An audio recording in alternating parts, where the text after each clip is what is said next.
Bonjour à tous et bienvenue sur la chaîne Au fil des lames. Aujourd'hui je vous présente un couteau de la marque Victorinox, le Wine Master, qui est donc un des derniers modèles sortis par Victorinox l'année dernière en 2018 et qui a pour vocation, comme son nom l'indique, de servir de couteau de sommelier.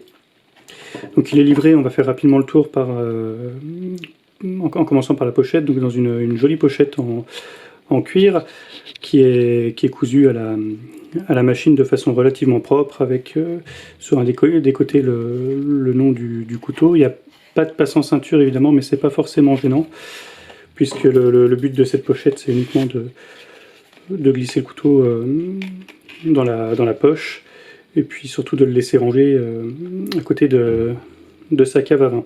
Donc tout à fait fonctionnel, relativement bien faite. Voilà, il n'y a pas grand chose à dire de plus sur cette pochette.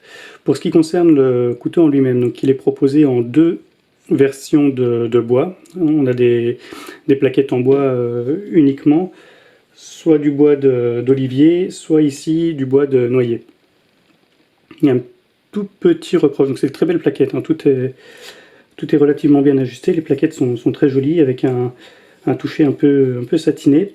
Et le seul petit reproche qu'on peut faire si on veut être un petit peu tatillon, c'est que visiblement c'est pas issu de la même partie de branche ou de planchette. En tout cas, on n'a pas tout à fait les mêmes motifs de chaque côté, donc il aurait peut-être été plus élégant de prendre le même morceau de bois, mais enfin c'est pas très gênant sur un bois comme le noyer où les veines sont quand même moins dessinées que sur une plaquette en olivier, mais enfin il faut le savoir.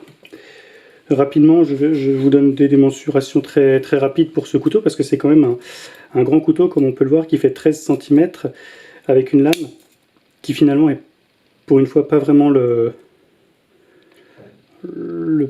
point important de ce couteau, mais qui va faire quand même une dizaine de centimètres pour un tranchant qui commence à ce niveau-là. Donc on a un gros centimètre un peu plus même de perdu.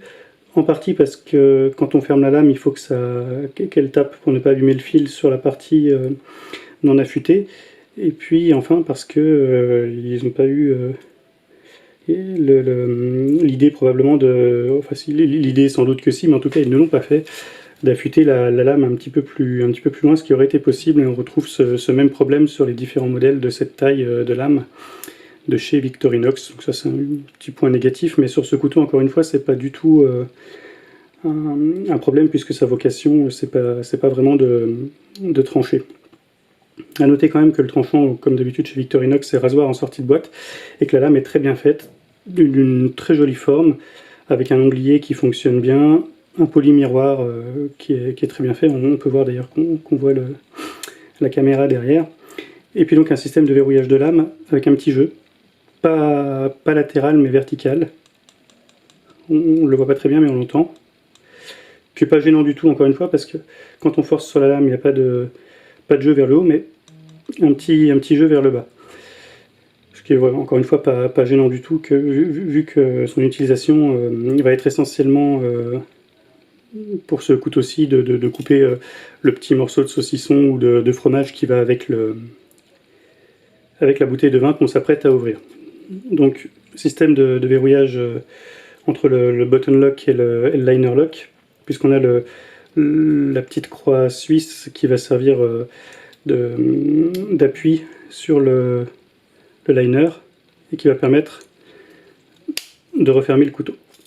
Pour ce qui va nous intéresser à proprement parler concernant ce couteau, c'est-à-dire l'ouverture de bouteilles de vin essentiellement, on a cette petite lame dentelée sur le long courbe qui va servir donc évidemment à venir découper la capsule de la bouteille pour ne pas avoir à l'enlever, ce qui permet d'absorber la petite goutte résiduelle quand on verse un verre de vin. Donc un tranchant qui est suffisant, disons, avec les petites dents. Il va falloir appuyer un tout petit peu, faire 2 tours de bouteille pour couper complètement la capsule, mais ça remplit très bien son office. Petit onglier aussi pour ouvrir. Pas de verrouillage sur celle-ci, mais c'est pas utile non plus. Jusqu'ici, il n'y a pas de problème de fonctionnement. On a sur les petits appuis, toc, le premier palier d'appui qui se situe ici. Donc quand on a le tire-bouchon d'enfoncer, on va venir appuyer là pour faire levier une première fois. Une fois que le bouchon est en partie retiré, on fait appui une deuxième fois avec le deuxième appui du tire-bouchon. Donc ça fonctionne extrêmement bien ce système. C'est le système classique des couteaux de sommelier qui a été éprouvé depuis de nombreuses années. C'est très efficace. On a également cette partie-là qui fait office d'ailleurs de décapsuleur. Ça a été fait pour ça. Et le petit anneau qui sert à rien, qui est sur les petits couteaux Victorinox.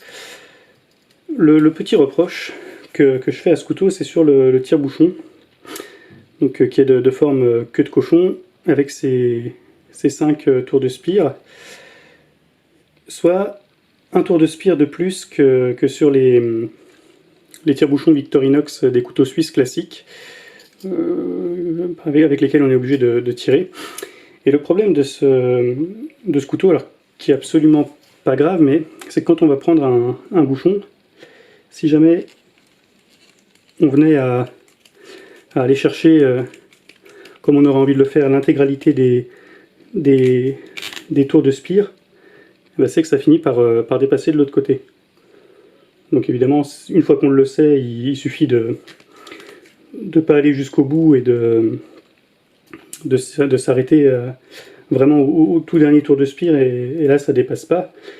Mais je trouve que c'est vraiment dommage pour un couteau qui a été fait pour le vin, de ne pas avoir poussé le concept jusqu'à faire en sorte que le tire-bouchon ne puisse pas dépasser, parce qu'évidemment, voilà, c'est ce qui vient de se passer, c'est qu'on a un tout petit bout de bouchon qui va finir par passer dans la bouteille. Et évidemment, sans être grave, évidemment, c'est désagréable, quoi. D'autant que voilà, les 4 tours de spire des Victorinox classiques suffit largement à retirer le bouchon sans problème. Alors on peut imaginer qu'un bouchon qui serait un peu plus abîmé, il faudrait peut-être pousser un petit peu plus. Peut-être que c'est pour ça qu'ils l'ont fait comme ça, mais voilà, je trouve que si je devais apporter une critique à ce couteau-ci, ce serait essentiellement celle-ci. Par contre, au niveau du reste, donc, la qualité de fabrication, ça évidemment, chez Victorinox, vous reconnaîtrez sans aucun doute qu'il n'y a aucun problème de ce côté-là. Au contraire, c'est souvent très très bien fini. Là, c'est le cas également. On a bon, évidemment pas les finitions de couteaux plus haut de gamme ou plus fonctionnels, mais c'est tout à fait satisfaisant. Il n'y a pas de jeux latéraux sur les pièces, c'est relativement bien fait. La deuxième critique, qui pour moi finalement est peut-être presque la plus importante, plus même que ce petit tour de tire-bouchon d'un petit tour de spire de trop, ça va être le prix de ce couteau. Alors en ce moment, il était en promotion, moi, quand je l'ai acheté sur le site Nail & Tools, qui arrive parfois en faisant des promotions à être concurrentiel, on va dire. C'est que ça vaut quand même 150 €. Alors celui-ci je l'ai eu pour 105 € à peu près, un peu moins.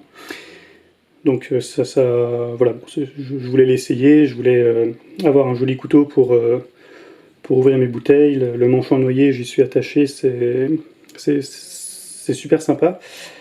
Mais voilà, je pense que ouais, niveau en termes de prix, je pense que 75-80 €, ça aurait largement suffi. Alors après, bon, je suis pas dans le marketing de chez Victorinox, c'est pas à moi de fixer les prix, mais je trouve que même 105 € pour ce couteau, ça commence à être un prix, disons, plus que raisonnable pour ce couteau-ci, et 150 €, c'est même, à mon avis, complètement excessif. Mais bon, après, chacun est libre de juger du prix qu'il veut mettre dans un couteau. Mais voilà, pour un couteau de série, certes bien fait, certes pas si mal pensé que ça, malgré le petit défaut de la lame qui va pas jusqu'au bout, et du tire-bouchon, pour moi c'est un petit peu trop cher. En tout cas, malgré tout, il fait parfaitement son office. Quand on fait un apéro avec ce type de couteau, on ouvre la bouteille sans aucun problème, on coupe le petit saucisson qui va bien, et c'est vrai que on arrive à faire ça en toute élégance. Voilà, donc c'était une petite présentation sans réel test de ce couteau, mais je pense que si vous êtes amateur, c'est intéressant de l'acheter si, voilà, s'il dépasse pas la centaine d'euros maximum à mon sens. Voilà, bah écoutez, j'espère que cette vidéo vous aura intéressé, et puis on se retrouve prochainement pour une autre vidéo. A bientôt sur la chaîne Au Fil des Lames, salut!